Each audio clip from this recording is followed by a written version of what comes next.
اعوذ باللہ من الشیطان الرجیم بسم اللہ الرحمن الرحیم۔ سورہ کہف کی آخری آیتیں پڑھ رہا ہوں۔ ان الذین آمنوا وعملوا الصالحات کانت لهم جنات الفردوس نزلا۔ بے شک جو لوگ ایمان لائے اور انہوں نے نیک عمل کیے، ان کے لیے فردوس کے باغوں کی مہمانی ہے۔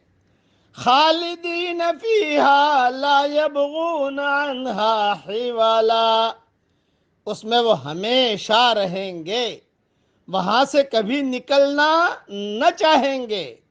قل لو کان البحر مدادا لکلمات ربی لنفد البحر قبل ان تنفد کلمات ربی لنفد البحر قبل ان تنفد کلمات ربی ولو جئنا بمثلہ مددا۔ کہہ دیجئے کہ اگر سمندر میرے رب کی نشانیوں کو لکھنے کے لیے روشنائی ہو جائے تو سمندر ختم ہو جائے گا اس سے پہلے کہ میری رب کی باتیں ختم ہوں، اگرچہ ہم اس کے ساتھ اسی کے مانند اور سمندر ملا دیں۔ قل انما انا بشر مثلکم یوحی الی انما الہکم الہ واحد۔ کہہ دیجئے کہ میں تمہاری ہی طرح ایک آدمی ہوں، مجھ پر وحی آتی ہے کہ تمہارا معبود صرف ایک ہی معبود ہے۔ فمن كان يرجو لقاء ربه فليعمل عملا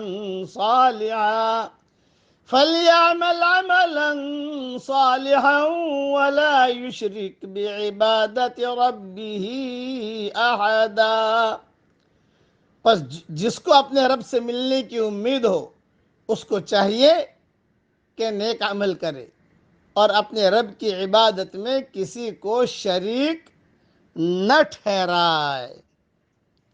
بس مختصر تشریح سن لیجئے۔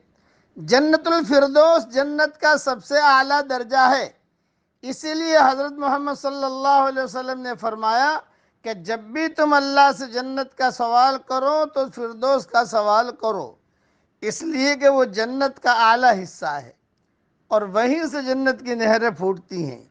صحیح بخاری شریف میں یہ حدیث ہے۔ اور دوسرا کہ یعنی اہل جنت اور اس کی نعمتوں سے کبھی بھی نہ اکتائیں گے کہ وہاں اس کے علاوہ کسی اور جگہ منتقل ہونے کی خواہش ظاہر کریں۔ کلمات سے مراد اللہ تعالیٰ کے علم محیط، اس کی حکمتیں اور وہ دلائل و براہین ہیں جو اس کی وحدانیت پر دال ہیں۔ انسانی عقلیں ان سب کا احاطہ نہیں کر سکتی اور دنیا بھر کے درختوں کے قلم بن جائیں اور سارے سمندر بلکہ ان کے مثل اور بھی سمندر ہوں، وہ سب سیاہی میں بدل جائیں، قلم گھس جائیں گے، سیاہی ختم ہو جائے گی، لیکن رب کے کلمات اور اس کی حکمتیں ضبط تحریر میں نہیں آ سکیں گی۔ عمل صالح سے مراد عمل صالح وہ ہے جو سنت کے مطابق ہو، یعنی اپنے رب کی ملاقات کا یقین رکھتا ہے، اسے چاہیے ہر عمل سنت نبی کے مطابق کرے اور دوسرے اللہ کی عبادت میں کسی کو شریک نہ ٹھہرائے، اس لیے کہ بدعت اور شرک دونوں ہی حبط اعمال کا سبب ہے۔ اللہ تعالیٰ ان دونوں سے ہر مسلمانوں کو محفوظ رکھے۔ اب پڑھ لیجئے میرے ساتھ۔ اے میرے پیارے اللہ، ہم سب کو جنت الفردوس عطا فرما۔ اے میرے پیارے اللہ، ہم سب کو جنت الفردوس عطا فرما۔ اے میرے پیارے اللہ، ہم سب کو جنت الفردوس عطا فرما۔ اے میرے پیارے اللہ، ہم سب کی جہنم سے حفاظت فرما۔ اے میرے پیارے اللہ، ہم سب کی جہنم سے حفاظت فرما۔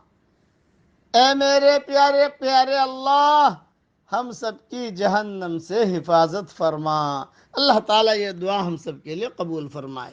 آمین، وآخر دعوانا ان الحمد للہ رب العالمین۔